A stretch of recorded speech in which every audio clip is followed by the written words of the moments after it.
வணக்கம் நண்பர்களே, இது V4U மீடியா.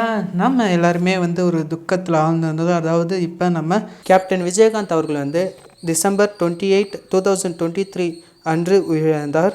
ஸோ அதை தொடர்ந்து இன்றைக்கி அவருக்கு மக்கள் அஞ்சலி செலுத்தி வந்துட்டுருக்காங்க. நம்ம கேப்டன் விஜயகாந்த் அவர்களுடைய உடலை அவருடைய கட்சி ஆஃபீஸில் தான் வச்சுருக்காங்க. அதாவது மக்கள், அது மட்டும் இல்லாமல் பிரபலங்கள் அஞ்சலி செலுத்துறதுக்காகவே அந்த இடத்துல வச்சுருக்காங்க. அதை தொடர்ந்து பல பிரபலங்கள் அஞ்சலி செலுத்திட்டு போயிருக்காங்க. முக்கியமாக நம்ம தளபதி விஜய் அவர்களும் அந்த கண்ணீரோட அந்த அஞ்சலி செலுத்திட்டு போகிற அந்த விஷயம் பார்த்துருப்பீங்க. அதை தொடர்ந்து இப்போ நம்ம சூப்பர் ஸ்டார் ரஜினிகாந்த் அவர்களும் பார்த்திங்கன்னா நம்ம கேப்டன் விஜயகாந்த் அவர்களை பார்க்குறதுக்காக வந்திருக்காரு. அதுவும் அஞ்சலி செலுத்துறதுக்காக வந்திருக்காரு. அதை தொடர்ந்து நம்ம விஜயகாந்த் அவர்கள் கூட நம்ம சூப்பர் ஸ்டார் ரஜினிகாந்த் அவர்களுடைய ட்ராவல் எந்த மாதிரி இருந்தது, அவங்களுக்குள்ளே எந்த மாதிரி ரிலேஷன்ஷிப் இருந்தது அப்படின்றத நம்ம சூப்பர் ஸ்டார் ரஜினிகாந்த் அவர்கள் சொல்லியிருக்காரு. இப்போ அதை தான் நீங்கள் பார்க்க போகிறீங்க, பாருங்க. கஷ்டமா இருக்கு. விஜயகாந்த் பத்தி பேசணும்னு சொன்னா இருக்கு. முக்கியமா அவருடைய அந்த நட்புக்கு இலக்கணம் அவரோட ஒரு வாட்டி பழகிட்டா வாழ்க்கை பூரா அந்த மறக்கவே முடியாது. அன்புக்கு எல்லாருமே அடிமை. அதனால்தான் அவருக்கு அத்தனை நண்பர்கள் அவருக்காக உயிரே கொடுக்க ரெடியா இருந்தாங்க, இருக்காங்க.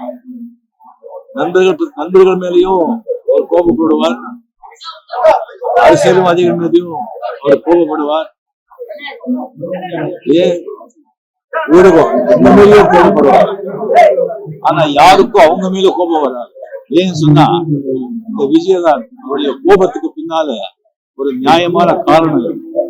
சுயநலம் இருக்காரு, ஒரு அன்பு இருக்கும். அவர் ஒரு தைரியத்துக்கும் வீரத்துக்கும் இலக்கமானவர். அவர்கிட்ட பழகினவருக்கு எல்லாருக்கும் அவரை பத்தி சொல்றதுக்கு எவ்வளவோ நினைவுகள் இருக்கு. எனக்கு எவ்வளவோ இருக்காது. ஒரு ரெண்டு முக்கியமானது. எனக்கு உடம்பு ரொம்ப சரியில்லாம ராமச்சந்திரா மெடிக்கல் ஹாஸ்பிட்டல்ல நான் சுயநலம் இல்லாம அங்க இருக்கும்போது நிறைய பேர், மீடியா, ரசிகர்கள், மக்கள் எல்லாருமே இங்க ரொம்ப தொந்தரவா இருந்தது. கட்டுரை பண்ண முடியல. அப்ப விஜயகாந்த் அங்க ஒரு 5 நிமிஷத்துல அது என்ன பண்ணாலும் தெரியாது, எல்லாரையும் அங்கிருந்து சொல்லி கிளியர் பண்ணி வீட்டுல என் ரூம் பக்கத்திலேயே ரூம் போடுங்க, யார் வராங்க பார்க்கலாம், நான் பாத்துக்கிறேன்னு சொன்னாங்க. அது குடும்பத்தார் முடியாது.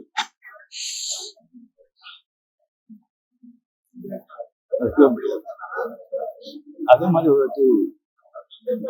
சிங்கப்பூர், மலேசியா ஷோக்கான நடிகர் சங்கம் ஷோக்காக போகும்போது மலேசியால எல்லாம் முடிச்சுட்டு வரும்போது நான் எல்லாம் பஸ்ல ஏறிட்டாங்க.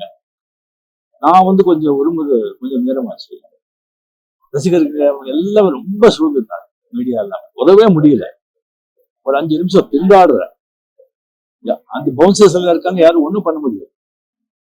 அவர் பஸ்ல பாத்துட்டு இருக்காரு. அப்படியே இறங்கி வந்தாரு, இந்த டவல் போட்டு 2 நிமிஷத்துல எல்லாரையும் அடிச்சு விரட்டி அப்படியே பாதியாக்கிட்டாங்க. அப்படியே பாதியாக்கி அப்படியே பூ மாதிரி கொண்டு உட்கார வச்சு, உங்களுக்கு உண்மையிலேயே நீங்க சொத்து மார்க்கெட்ல ஒன்னாகலையேன்னு கேட்டாங்க.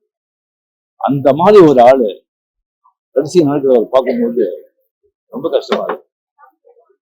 கேப்டன் அவருக்கு பொருத்தமான பேரு. 71 பால், அவ்வளவுதான்.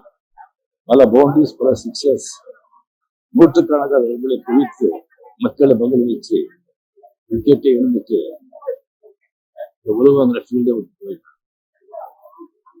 வாழ்ந்தவர் கோடி, மறைந்தவர் கோடி. மக்கள் மனதில் யார்? விஜயகாந்த்.